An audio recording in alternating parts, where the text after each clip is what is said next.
What's good, y'all? It is Mars, Earth to Mars. Y'all can call me whatever y'all want to call me. Right now, we're about to watch how the NFL feels about Saquon Barkley. Um, I know y'all probably gonna be like, "Oh, you don't really speak about all that shit. You just watch anime videos and this and that." Bro, NFL biggest thing for me. I want to make it to the NFL. That's my goal. Currently about to go play football in college soon. Good luck to me, I guess. I'm gonna say it to myself, obviously.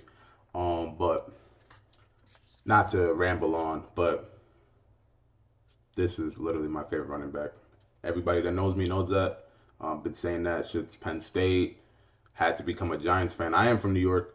Had to become a Giants fan, even though I'm an Eagles fan. And then he went to my team officially, and he's been doing his thing. So thus, I've been.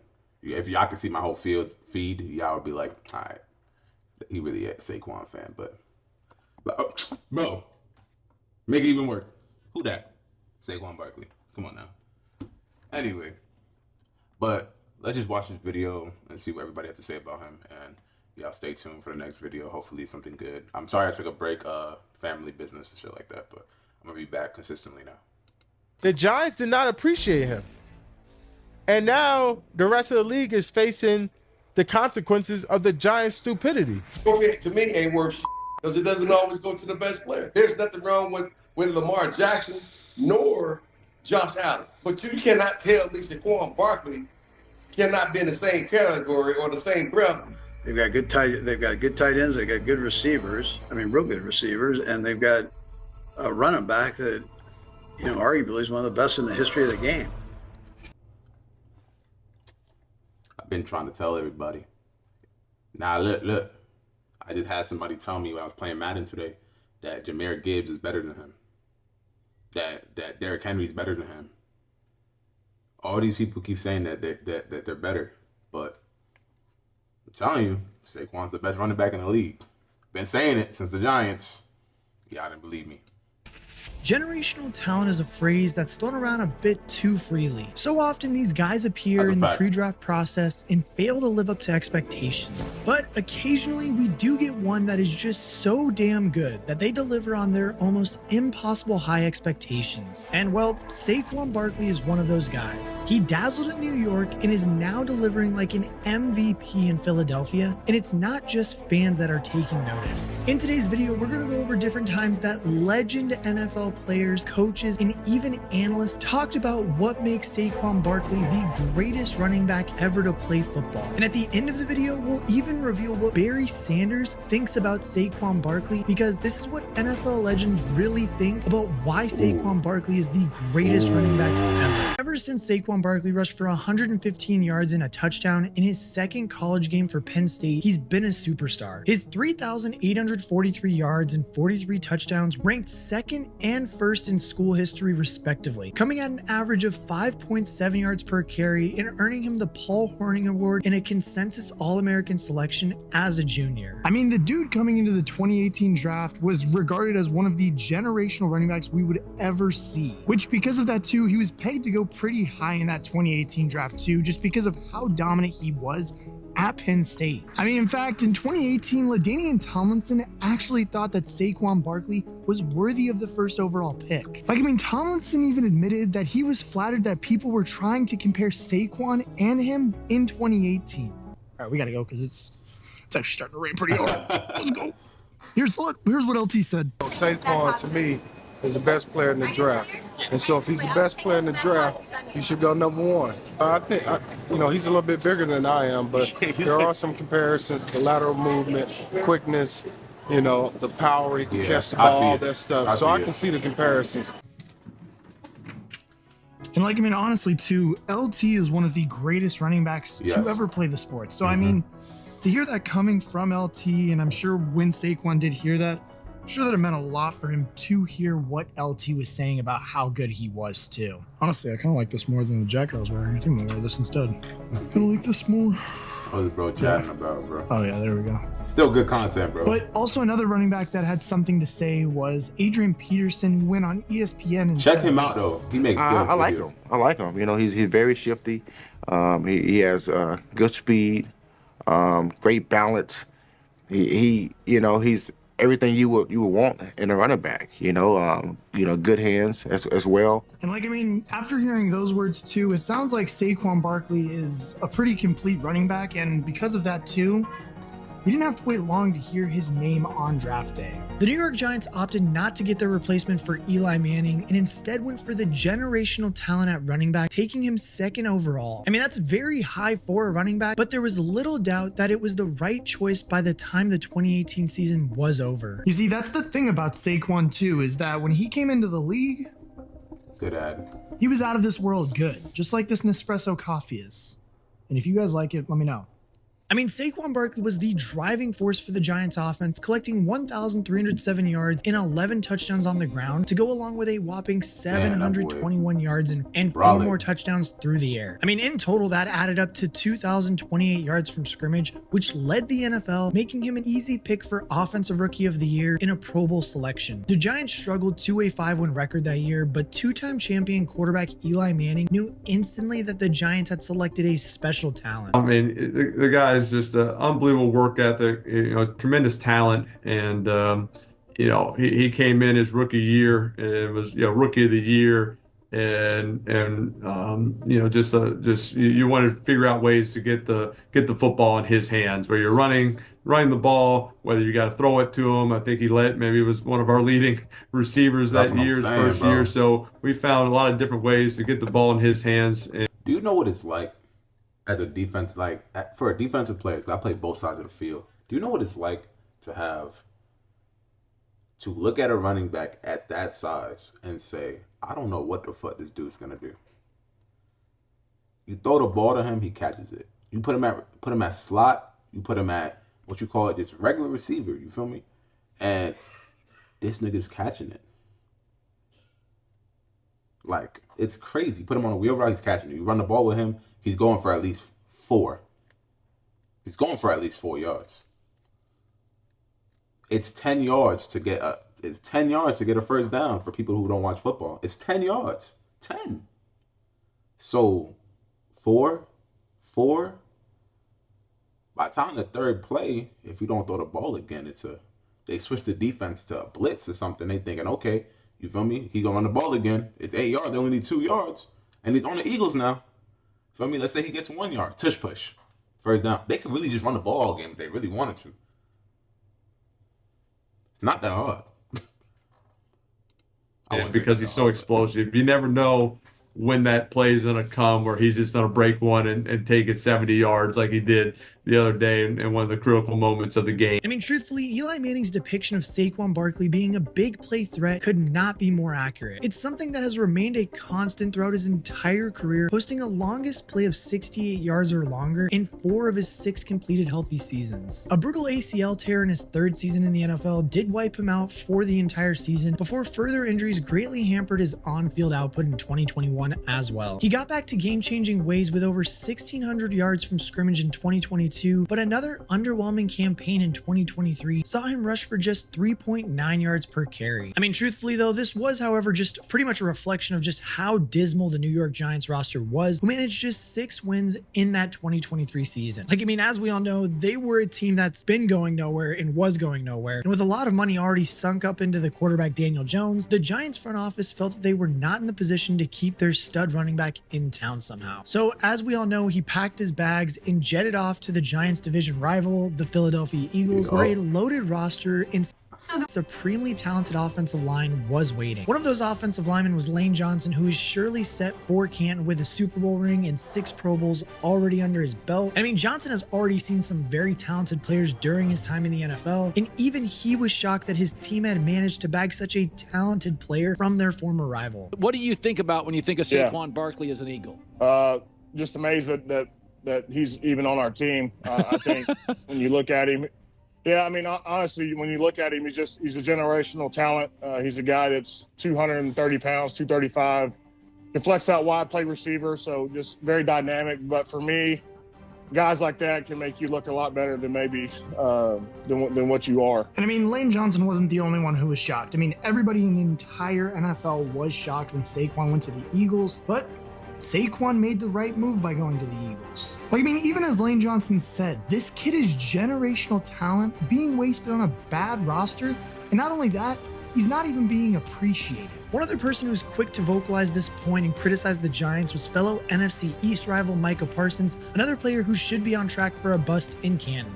The Giants did not appreciate him. And now the rest of the league is facing the consequences of the Giants' stupidity. This is always who he was. I don't want to say he lost his confidence, but he probably lost confidence in the system, the people that's blocking for him. I mean, what more can you say? The guy's been dynamic.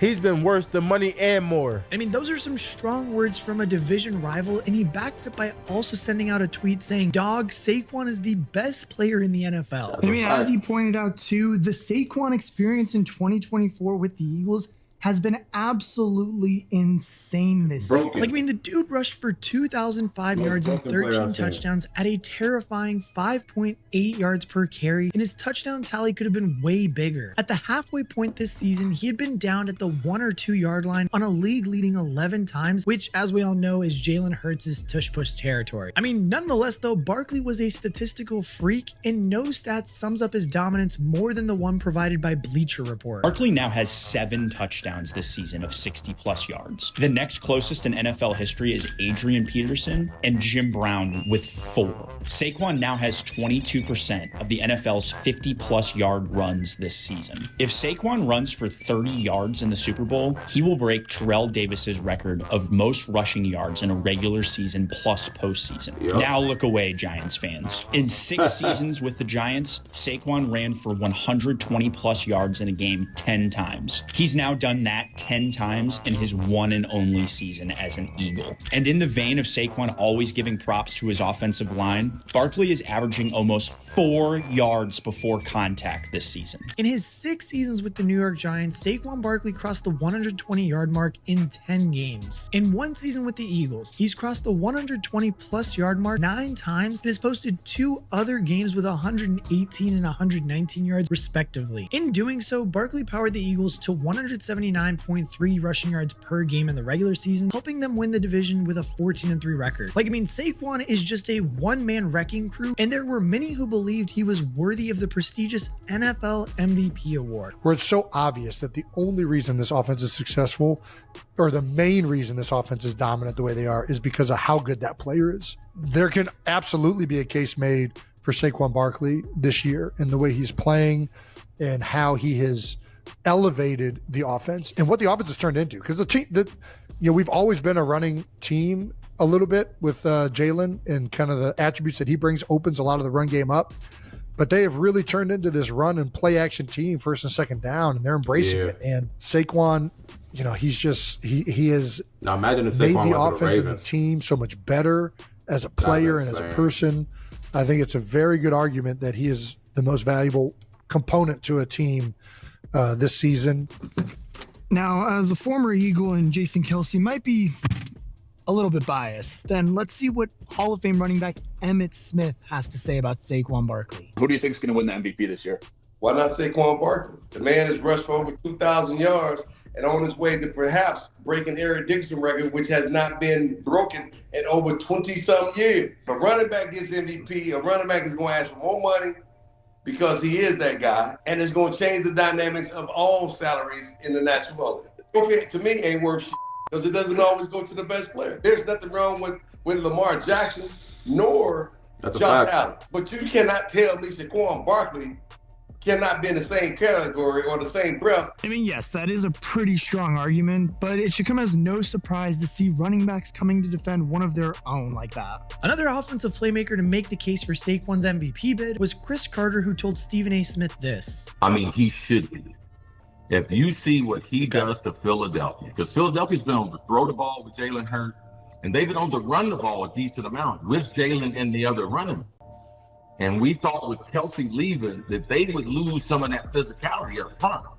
Man, this dude, not only does he bring them physicality, but he's one of the rare players in the NFL that anywhere on the field he touches, Stephen A., that he can score. Barry Sanders was similarly complimentary, instead looking at Saquon's excellence as a positive for the running back position as a whole. I think Saquon, he made a big statement, right? That he still has a lot left in the tank, and he's in his prime, and to see what he did, it really lifts all running backs, honestly. So just as a former player, I'm proud to see it, and it's awesome not just to see him having a great year, but his team right in the middle of things, and him contributing in the way that he did. I mean, look, between LaDainian Tomlinson saying that he's flattered by the comps of Barkley to himself and Barry Sanders saying that he's proud of Saquon's effort, it's just clear to see how highly he's regarded by the game's greats. And I mean, it isn't even just former players who are sharing their praise. Saquon Barkley will be taking on the three-peat hunting Kansas City Chiefs in Super Bowl 59, and legendary head coach Andy Reid had some very lofty praise for him.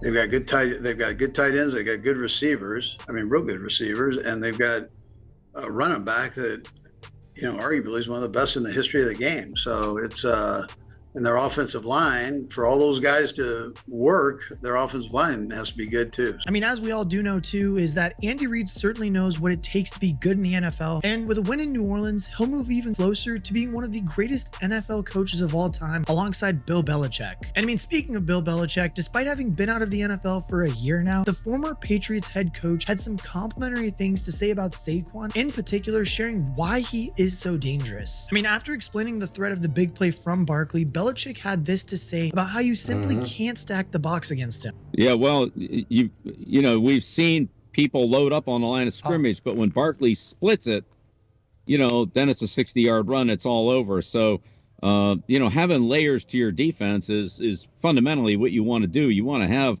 that second layer, and then the last layer, safety. That's why they call them safety. Safety. You're the last guy. You can't expect a nose tackle to make make tackle on a guy that's 10 yards into the defense. The safety is the last guy. He's got to make that play. And I think that's exactly what makes Saquon so... Look, like I said, bro, do you know how hard it is for the defense to watch a man at his size run at the speed that he does, right? Forget Derrick Henry. Derrick Henry's a whole different beast. Forget Nick Chubbs. Forget fucking Najee. Forget all of them, right? Because they're one-dimensional talents. And don't get mad at me for saying that. Nick Chubbs, power back. Najee Harris, power back. He may be able to do a little bit of shiftiness, but he's a power back. Derrick Henry, power back. But for Saquon to be a elusive back, power back, and a receiving back, all three, that's the most balanced running back you can get. You could put Christian McCaffrey in that conversation, but he's not a power back. No defensive player is worried about, damn, if I go head to head with this dude, I'm finna hit the ground. No safety has to think about getting at a certain angle to hit this player. And then also thinking, he might hurdle me, he might truck me, he might stiff arm me. None of them are really thinking that shit when they come to Christian McCaffrey. They're thinking, okay, he's going to hurdle me maybe. He's going to catch the ball. I could hit him from behind. All that shit, pause. I could do all that stuff, right? But they're not thinking that with Saquon. They're thinking, all right, that's a problem. He's a problem. Like I said, generational talent. Like he said, generational talent. Like they all said, generational talent. If that's even an argument, I don't want to hear nobody else in the comment section tell me no bullshit. Best running back in the league right now. Best running back in the league right now. And probably one of the best running backs of all time. Not probably, he is one of the best running backs of all time.